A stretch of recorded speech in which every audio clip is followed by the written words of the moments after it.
Maombi ya usiku wa manane. Karibu sana tuungane pamoja katika maombi haya, maombi ya kuvunja minyororo ya maisha. Baba wa mbinguni, katika saa hii ya usiku wa manane, ninasimama mbele zako kwa unyenyekevu mkubwa na kuja kwako kwa jina la Yesu Kristo, nikiamini kwamba wewe ndiye Mungu unayeweza kubadilisha hali ya maisha ya mwanadamu katika wakati mmoja. Baba, ninaweka maisha yangu mikononi mwako.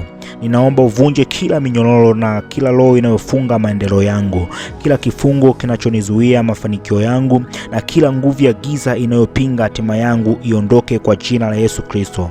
Bwana, neno lako linasema aliwatoa katika giza na uvuli wa mauti, akavipasua vifungo vyao.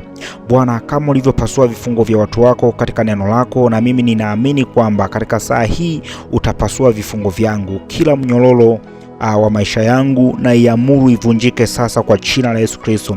Kuanzia sasa naingia katika uhuru mpya.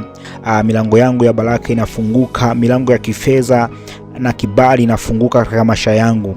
Naanza kuona mabadiliko juu ya maisha yangu. Mungu, mguse kila mmoja anayesikiliza sauti hii, ukapate kumuonekania Bwana, usimuache.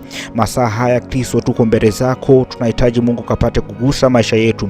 Tuonekanie Bwana, tunaenda kinyume na kila hila zote za adui. Yawezekana ni maneno yamenenwa, lakini kuanzia sasa hayana nafasi. Yawezekana pia Bwana ni mitego ya adui. Kuanzia sasa ninaitegua kwa damu ya Yesu Kristo. Ninaachilia neema yako na ninaanza kuona mwanga katika maisha yangu, na ninaanza kuona mwanga Bwana katika kazi yangu. Ninaanza kuona mwanga kwa chochote ambacho nitakigusa Bwana. Naona kabisa kitaenda kufanikiwa.